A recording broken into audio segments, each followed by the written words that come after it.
할렐루야, 사랑하는 여러분 평안하셨습니까? 오늘도 묵상할 말씀은 다니엘서 5장 5절로부터 9절까지의 말씀입니다. 함께 합독해 보시도록 하겠습니다. 그런데 바로 그때에 갑자기 사람의 손이 나타나더니 촛대 앞에 있는 왕궁 석고 벽 위에다가 글을 쓰기 시작하였다. 왕은 그 손가락이 글을 쓰는 것을 보고 있었다. 그러다가 왕의 얼굴빛이 창백해지더니 공포에 사로잡혀서 넓적다리의 힘을 잃고 무릎을 서로 부딪히며 떨었다. 왕은 큰 소리로 외쳐서 주술가들과 점성술가들과 점성가들을 불러오게 하였다. 그들이 들어왔을 때 그는 바벨론의 제자들에게 말하였다. 누구든지 이 글자를 읽고서 그 뜻을 나에게 알려주는 사람은 자색 옷을 입히고 금목걸이를 목에 걸어주며 이 나라의 셋째 가는 통치자로 삼겠다. 왕궁 제자들이 모두 나왔으나 아무도 그 글자를 읽는 사람이 없었고 그 뜻을 왕에게 알려주는 사람도 없었다. 벨사살 왕은 크게 낙심하여 얼굴빛이 변하였고 손님들도 당황하였다. 아멘. 사랑하는 여러분, 자칭 천하의 통치자라고 자부하면서 전혀 두려울 것이 없는 것처럼 행동하고 있는 이 벨사살 왕이 지금 부들부들 사시나무 떨듯 떨고 있습니다. 얼굴이 창백해졌습니다. 그가 느끼는 공포가 극에 달한 모습입니다. 술에 취해 즐기며 아무 생각 없던 자가 지금 번민에 빠져 있다. 그렇게 기록하고 있습니다. 술에 취해 즐기던 기분들이 순식간에 사라져 버렸습니다. 자신이 가장 강한 줄 알았는데, 자신이 가진 권력이 최고인 줄 알았는데 지금 넓적다리가 사시나무보다 더 떨고 있습니다. 그 떨림이 얼마나 심하든지 무릎이 서로 부딪히고 있다고 성경은 기록하고 있습니다. 어찌 벨사살 뿐이겠습니까? 그곳에 모였던 모든 귀족과 고관들도 당황하기는 마찬가지였습니다.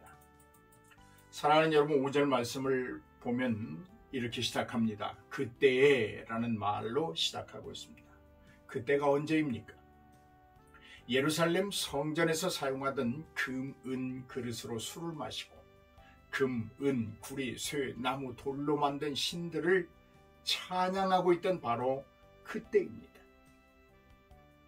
우리는 여기서 자칫 벨사살의 술과 춤의 향연에 시선을 빼앗길 수 있습니다만, 하지만 이보다 더 핵심적인 문제는 벨사살의 오만한 신앙적 행위라고 하는 것입니다. 22절과 23절을 보면 이렇게 기록하고 있습니다. 벨사살이여, 왕은 그의 아들이 되어서 이것을 다 알고도 아직도 마음을 낮추지 아니하고 도리어 자신을 하늘의 주제보다 높이며 그의 성전 그릇을 왕 앞으로 가져다가 왕과 귀족들과 왕후들과 후궁들이 다 그것으로 술을 마시고 왕이 보지도 듣지도 알지도 못한 금, 은, 구리, 쇠와 나무, 돌로 만든 신상들을 찬양하고 도리어 왕의 호흡을 주장하시고 왕의 모든 길을 작정하시는 하나님께는 영광을 돌리지 아니한지라 라는 말로 벨사살의 근본적인 잘못이 무엇인지를 지적해 주고 있습니다. 하나님은 다니엘을 통하여 성전 기물의 부당한 사용을 지금 꾸짖고 있습니다. 지적하고 있습니다. 거기에 모인 여인들의 그릇된 삶도 꾸짖으시면서 중심적인 것, 신앙에 대한 문제로 잘못된 예배를 지적하고 있습니다. 벨사살의 오만은 엄청난 것으로 하나님을 버리고 우상을 택하는 어리석은 행동으로 나타나고 있습니다.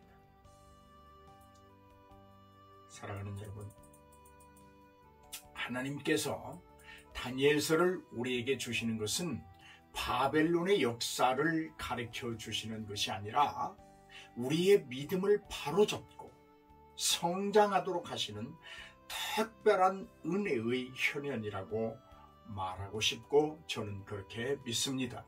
이런 의미에서 우리가 예배의 중요성을 다시 한번 강조하고 싶습니다.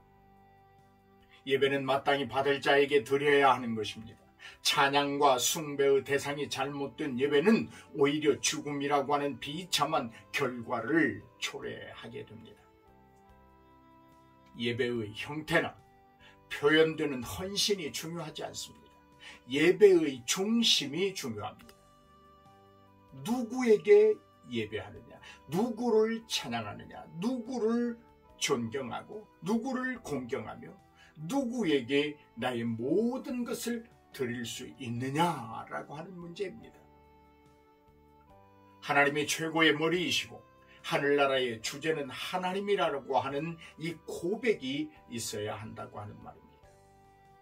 하나님의 속성은 왕권에 있습니다.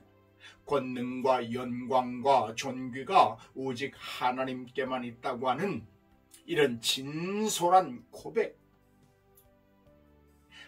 영광과 권능과 존귀를 오직 하나님께만 돌리겠다고 하는 이 절실한 신앙의 가슴, 그 속에서 솟구쳐나고 있는 이 고백이 있어야 한다고 하는 말입니다. 이것이 예배의 중심입니다. 이런 의미에서 본다면 교회 사이즈가 얼마나 되느냐, 혹은 얼마나 많은 이들이 모이는가는 그렇게 중요하지 않을 것입니다. 얼마나 그들이 드리는 예배가 하나님이 받으시고 즐겨하시는 예배일 것인가, 아니 하나님께서 인정하시는 예배가 되느냐라는 것이 더욱 중요합니다. 화려한 예배, 그것을 통하여 더 많은 사람들에게 은혜를 끼치고 그들이 하나님을 믿고 그들의 믿음이 성장한다고 하는 의미에서는 매우 유용합니다. 그러나 그 화려한 예배가 주는 어떤 찰나의 그 황홀함, 이런 것에 매몰돼서 진정으로 그 예배의 대상이 하나님이 되지 못할 때, 그때는 걷잡을 수 없는 결과를 가져오게 됩니다. 사랑하는 여러분, 예배의 실패자에게 다가오는 위험을 확실하게 하나님이 보여주고 있습니다. 벨사살은 예배의 실패가 가져오는 깊은 멸망을 예측하지 못하고 있었다는 말입니다. 왕궁에서 벌어지는 술판이 오늘은 더 심하다거나 어제까지는 작은 것이라는 것을 말하는 것이 아닙니다.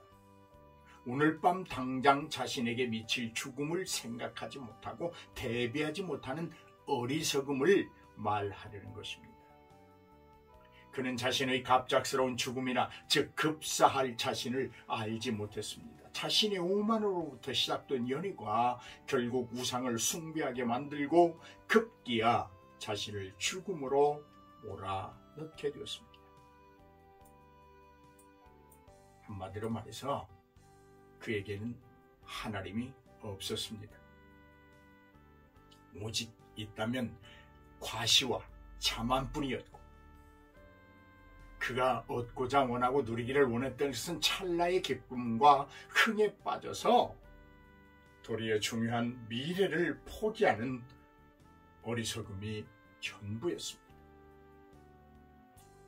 하나님의 정의와 공의 앞에서 오히려 벨사살이 죽지 않으면 이상할 정도였습니다. 그의 죽음은 너무도 당연한 것으로 하나님은 정의로우시고 공의의 주체이시며 언약에 대한 진실한 심판의 결과를 보여주고 있는 것입니다. 하나님의 심판은 말씀하신 대로 갑자기 임합니다. 갑자기 벨사살의 신성모독과 술 취한 추태와 예배의 실패와 부도덕이 최고조에 이르렀을 때 갑자기 호련히 죽음을 향한 어두운 그림자가 파티장에 내려앉고 있었습니다.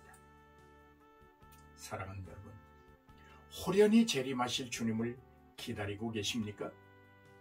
호련히 갑자기 오실 주님은 분명 심판의 권능을 가지고 오십니다. 하나님의 거룩함은 인간 벨사살의 반항에도 불구하고 전혀 손상을 입지 않으신다는 진리를 기억하십시오. 하나님은 반드시 당신의 거룩함을 누구이든 무엇이든 그들에게서 찾아오십니다. 그러므로 하나님의 거룩하심을 빼앗는 그 어떤 행위도 어떤 술책도 하나님은 승인하신 적이 없으십니다. 할렐루야. 사랑하는 여러분, 이제 기도하며 나아가십시다. 예배에 성공하는 자가 인생에 성공합니다. 오만하지 않으려고 노력하는 저와 여러분이 되시기를 축복하며 기도합니다. 자, 우린 할 수 있습니다. 해야만 합니다. 하나님의 백성으로 부르심을 받았고 성령의 은총을 입었기 때문에 우리는 반드시 해내야 합니다. 자, 오늘도 말씀을 묵상하면서 기도하면서 실천하면서 승리하는 저와 여러분 되기를 주의 이름으로 축복하며 기도합니다. 할렐루야.